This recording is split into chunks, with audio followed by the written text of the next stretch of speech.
Update muna nga tayo sa mundo ng basketball sa PBA at gayon na rin sa international games. Anak ni Justin Brownlee, sobrang lakas ng maglaro sa Amerika. Samantalang ang tune-up game naman sa pagitan ng Rain or Shine at NLEX nauwi sa gulo. Bakit kaya? Ngunit bago tayo magpatuloy, pakipindot naman ang like, subscribe at ang notification bell para updated ka sa susunod kong i-upload. Talaga nga namang mature na at sobrang lakas ng maglaro ang panganay na anak ni Justin Brownlee na si Justin Jr.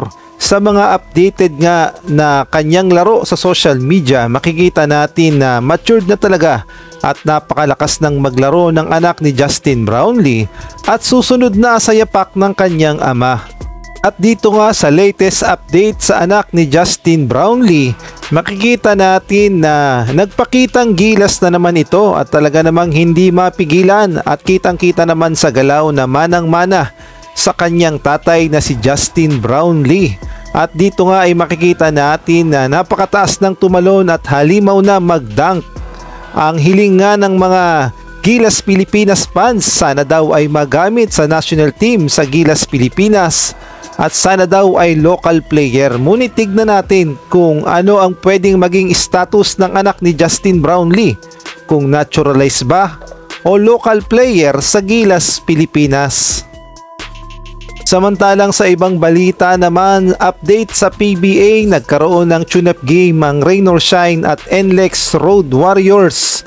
At full credit muna sa may-ari ng video na si Summer Vlog.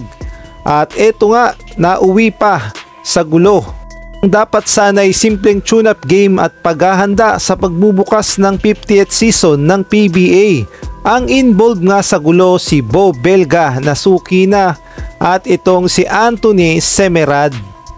Hindi pa nga malinaw ang punot dulo ng kanilang alitan, ngunit sa pagtatapos nga ng tune-up game ay nanalo pa rin ang Rain or Shine sa final score na 120 at ang NLEX naman ay 119.